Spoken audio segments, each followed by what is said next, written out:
Mayam, KBeauty da amuhana welcome toujari.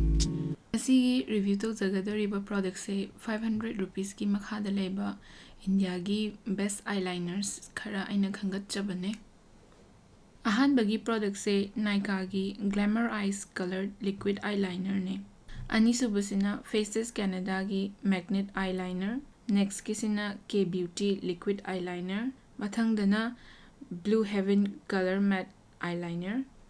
Aduga aroibada Lakme Insta eyeliner. Ahanbagi Nykaa gi Glamour Eyes colored liquid eyeliner se aina khangat chaba color se 07 Poisonous Plum ne. Aduga magi price na 5 ml da 299 rupees MRP oye. Nykaa gi Sigi product se moina smudge proof and up to 10 hours wear time nena iye. Aigi experience tadi mase adum phazana perform towe haidi smudge proof oye aduga magi 10 hours se maybe not 10 hours but at least 6 hours ti phazana wear towe aduga mase kind of water resistant to an extent oye ko aduga magi fine tip su oibenina application da yam awaba su oide aduga mase dry down tawrakanda glossy oiba finish oy haidi pura matte oibado adudi oide aduga magi drawbacks ama hayo hai targadi magi pigmentation je kitang watle so magi color se akoina layering up to wa ma darkar lay. Next ki product se Faces Canada gi magnet eyes eyeliner ne aduga color sina dramatic black finish aduga magi price sina 3.5 ml da 249 MRP oy. Ahan bada aina ngasi review toujariba product mayam sigi manungda aigi favorite se Faces Canada gi sigi product sine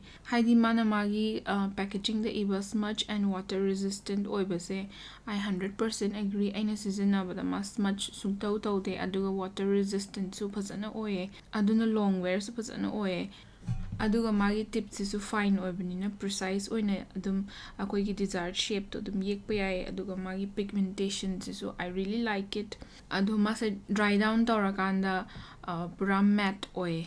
Honestly Faces Canada gi sigi product sidadi aina ngasi bo sizinarapadadi negative oiba kemta yaude maybe negative oiba se maze atopa color laitaba se haidi black tagi hena moigi range da yaude sigi specific eyeliner sida.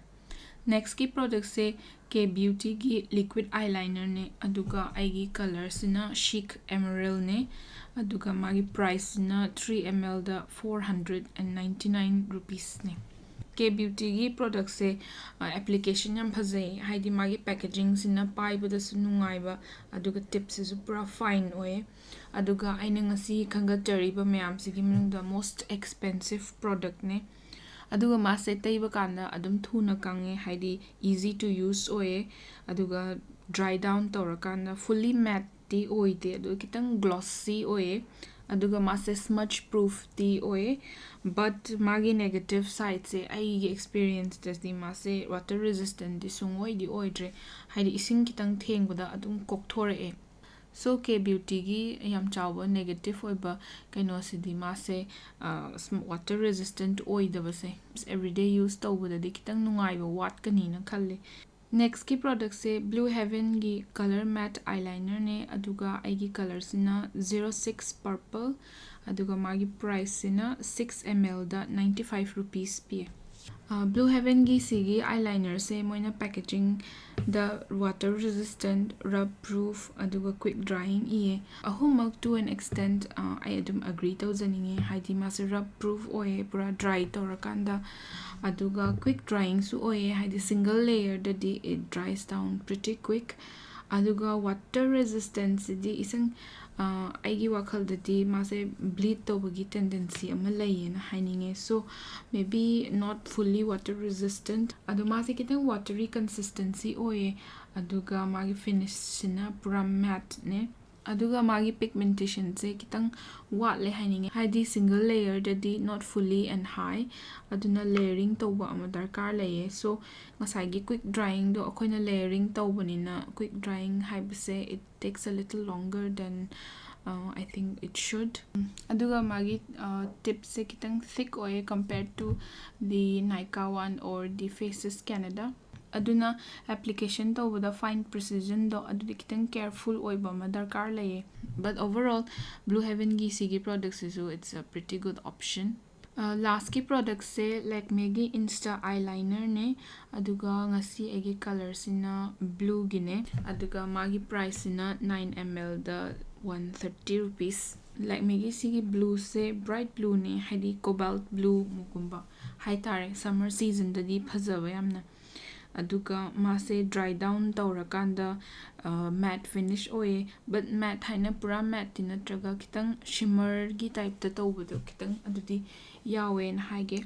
But Lakme gi sigi product se dry down tawbada it takes a little bit of time aduga mase pigmentation su high di oide high di layering tawba ma darkar leye but mase smudge proof oye and then long wear aduna it's a very good option for everyday use.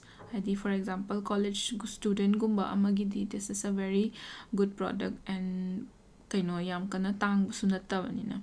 But ayi side tagi Lakme gi negative point hayo hay taragadi magi applicator se kitang thick oye and then tip se fine oy dabse aduna precise one yek pa yadabse, so this is a negative for me.